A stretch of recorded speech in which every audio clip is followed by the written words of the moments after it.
has been challenging many assumptions about learning and learning differences. Mel Levine, an educational journal, describes him as a cross between Dr. Spock and Dr. Dolittle. Has lectured all over the country and the world. He brings the same deep belief in variety and difference to his animals that he brings to his study of kids.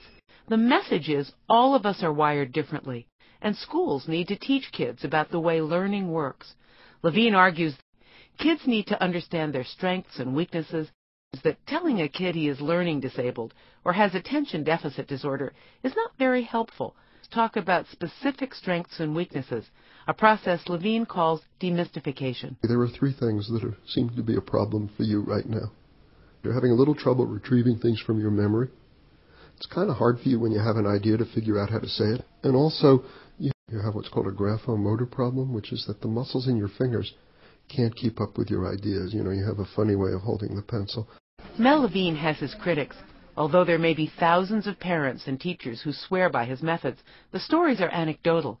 Critics fault Levine's books for not having footnotes or appendices where serious research could be discussed. He was about to write himself off and say, I'm a real dummy, my brother gets A's. By putting a border around his issues, not telling him he's fine, but putting a frame around his issues, he now can get his arms around them. Instead of labeling the kid, label the specific problem he's struggling with. Suppose it's remembering things in order. You tell him. That's called a sequencing problem. And then 3 weeks later, he's sitting in class, and the teacher is giving multi-step instructions on how to do something in math. And then he can say, oh, this is a long sequence. I better write it down because I'm not good at remembering sequences. Being able to have the name for the thing you need to work on is magical. Levine wants to do more than assess individuals. He wants his ideas about learning to take hold in schools and communities. There's a program to train teachers called Schools Attuned. More than 23,000 teachers have been through the program. A basic premise of Mel Levine's philosophy is don't dwell on why.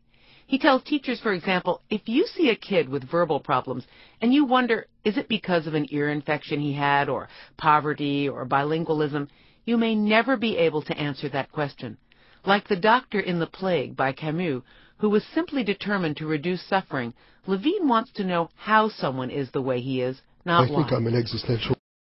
Being an existentialist, he says, means that you don't have to look for prior causes.